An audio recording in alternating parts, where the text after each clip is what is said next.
Hello, welcome to Idoguro feature tutorial. This is chapter 7. In this chapter, I'm gonna show you how to design a different kind of male character, which is this one's gonna be an old man sort of advisor kind of guy. He could be a shaman, a wizard, depends on what kind of costume you put on him, and he's gonna have like a long beard sort of thing. So I'm establishing a face, as you can see, and he's gonna turning to your left on the 3/4, and I established the eye line, and now I'm doing a long beard, and now I'm doing the midsection of the face, and I add some kind of eye socket in there.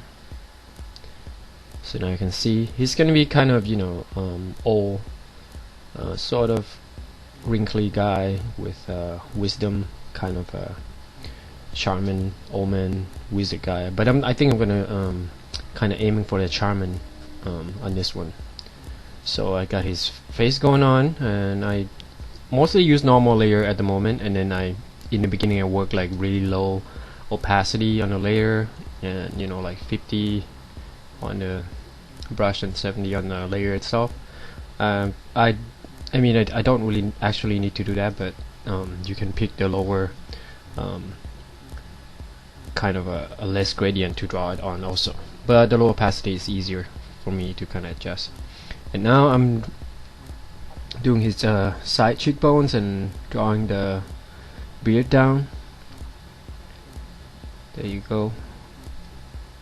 And I'm trying to do this as fast as possible in real time, so I'm not trying to speed up in this tutorial because there's a lot of requests that I should kind of do the same speed, but I'm afraid you guys can get bored, but so I'm not gonna speed up. And he's gonna wear some kind of a tarp or a turban or some kind of a headgear on his head, so just to kind of make things different. Or and this one is gonna be kind of like a turban sort of thing, but you could put the headgear on, or some kind of wizardry head if you're aiming for a wizard. But this one is gonna be some kind of like a nomad shaman sort of thing, something different. So now we got the whole little sketch, and as I mentioned before, when you do the face and stuff, it's kind of helpful to sort of do the shoulder along the way, because it's help establishing the scale and not just the head floating there, and kind of when you do the additional decoration on the costume, is kind of help conveying the character better than just the head or the face itself. It's kind of give you sort of insight of how would you go about on this character and things like that. So now we got headgear and things, and I add a little value onto the other side because the light source is gonna hit up on the front side. Now I'm doing his eye socket underneath the eyebrows. Yeah, some eyebrows come out. I'm drawing his eyes and some line underneath the eyes, some wrinkle under there a little bit.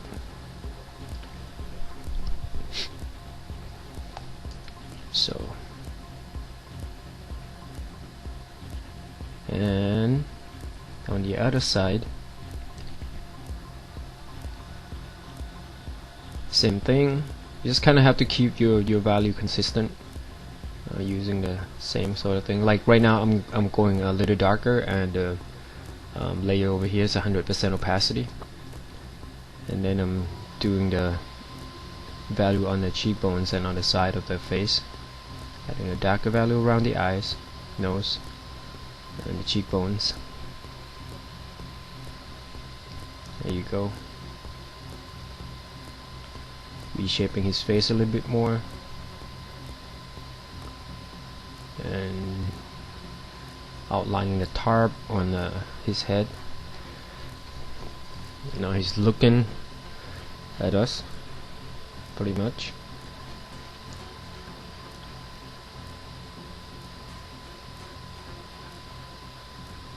Now I'm adding a darker value onto the other side. Just give it some dramatic effect, and then now I'm doing the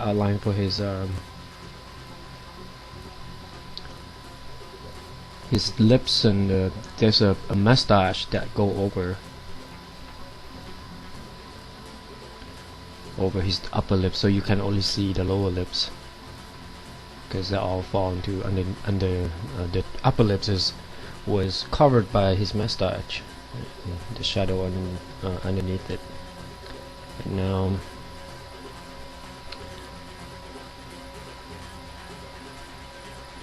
I'm gonna gray out the beard a little bit more, put it in the mid-tone so I can add some light and dark. Kind of use a big brush and just go from there.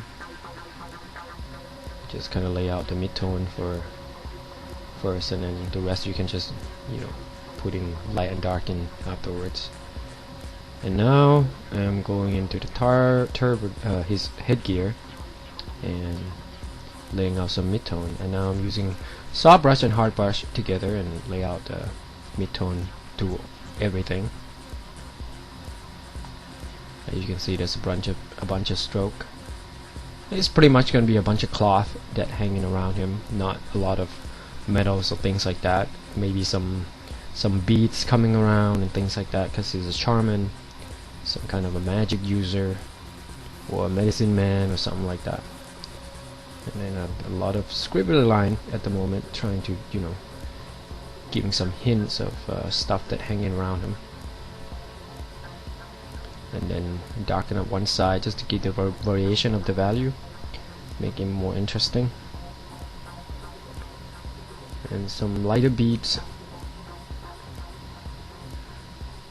kind of like going around. Like when you do concept design, it's everything, you know, you just kind of going around searching and adding things, some stitches on the clothes, trying things out and see if it works, stuff like that.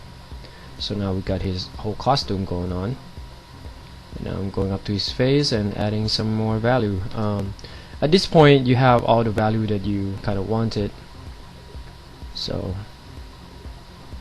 now you just have to like rearrange it and stuff and put it in the right place, and he'll look, you know, popped out and have everything together. I think at this point I kind of got carried away. I didn't stop and still keep painting on the same layer, so this step by step might be a little short. And some metal piece on the headgear, maybe, possibly putting on the side, and some beads hanging down, things like that.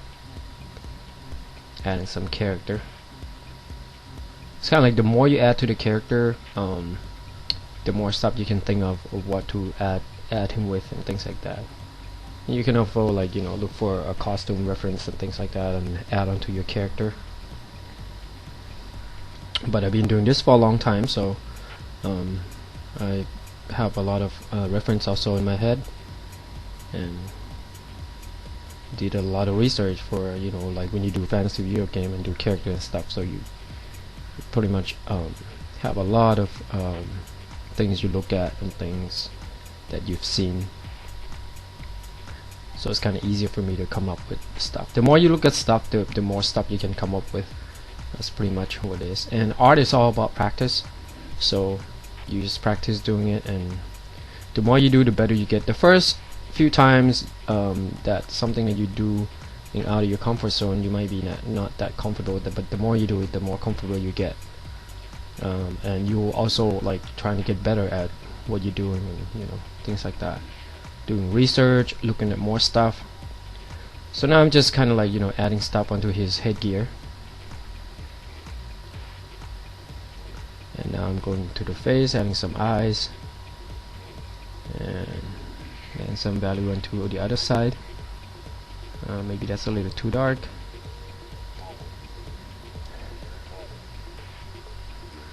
Okay, can I clean that up a little bit, and then I'm giving him his beard, kind of coming off.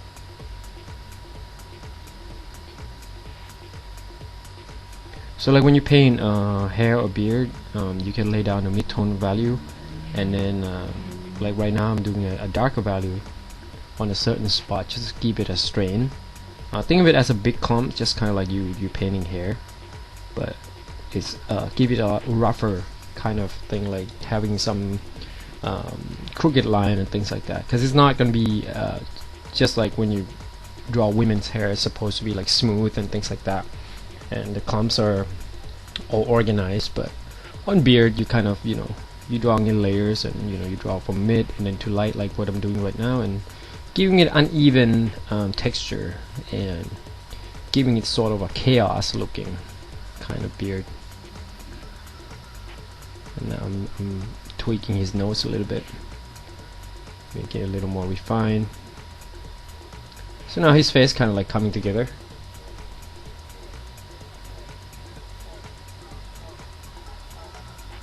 And refining his under his eye, putting some wrinkle and stuff. There you go. There's a change of plane between the edge of the nose onto the face, and there's some kind of aging line under his cheekbones, right there.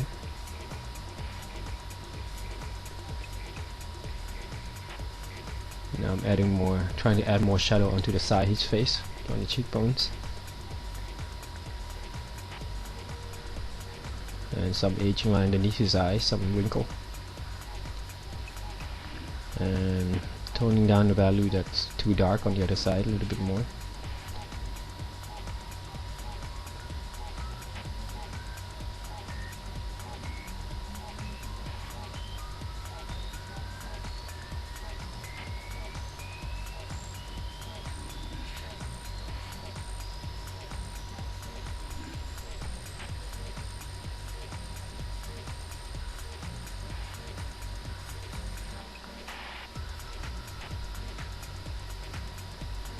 Okay,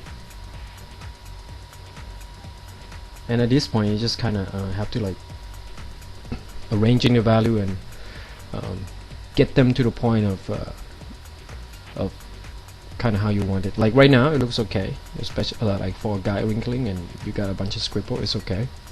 But try to most of when the time when I paint, I try to make things sort of clean, and then the scribble is all, most of the time I would like it to be intentional. So now I'm adding some value onto the face. So now it's almost there, and I just painted it all in one layer that I just have there. So now I merge everything down. It's got carried away, and then make a copy of the layer, and now I'm just kind of going down, add some more value to the costume, some lines, some texture, and then I think I'm gonna go in and rearranging the value of his beard, making it kind of in clumps, things like that.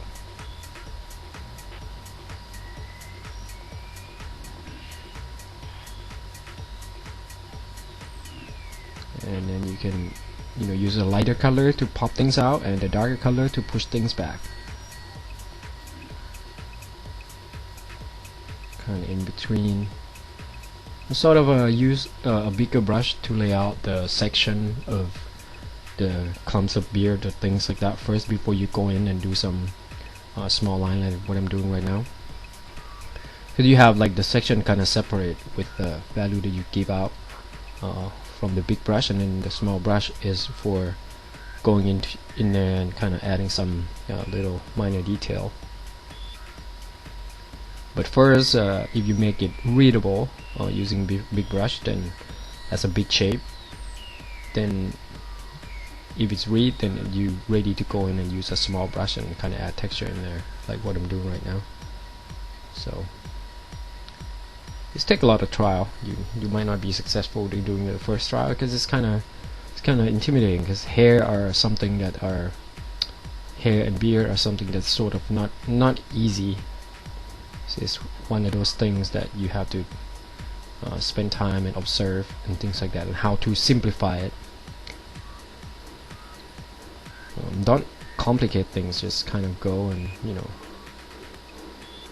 making it kind of simple.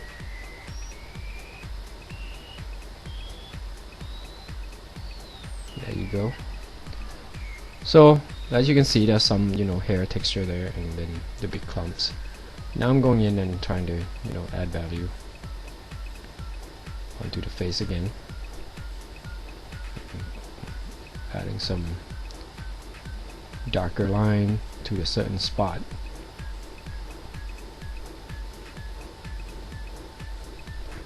Some crease wrinkle onto the forehead, showing his age.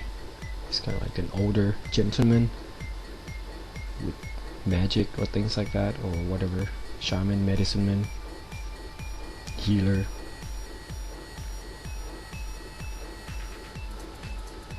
Now I'm adding some, maybe some rope, something hanging out from his headgear and stuff like that. A lot of like decoration, adding some shadow underneath the beard, and adds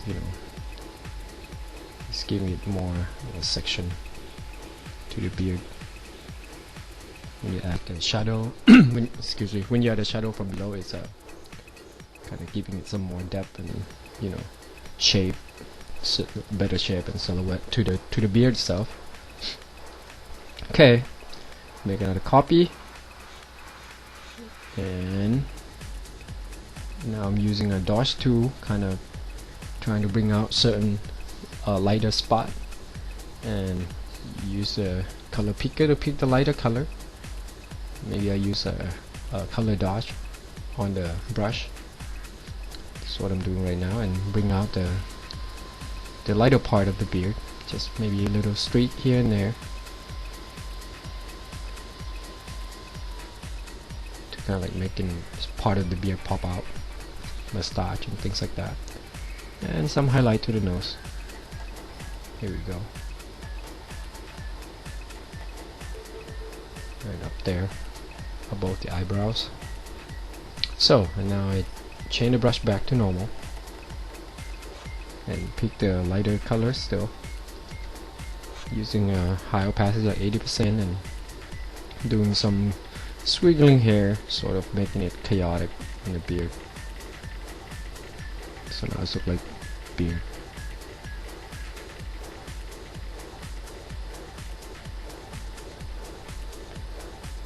There you go. Now it's just kind of like giving it some indication, because you don't want to go in and trying to draw every single beard when you're trying to do a concept, because you have deadlines and things, and make it look believable as a beard. It should be good, and it's a good practice to kind of like make it believable. And now adding some like wiggly detail down below, things like that, and adding some darker line to the eyebrows.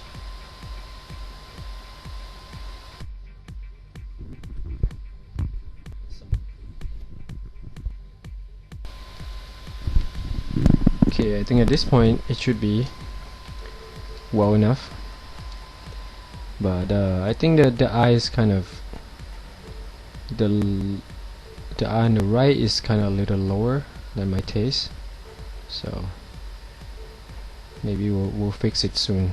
Anyways, after this, I'm gonna doing the color test on him, and giving him some skin color and maybe some clothes on the color and stuff like that.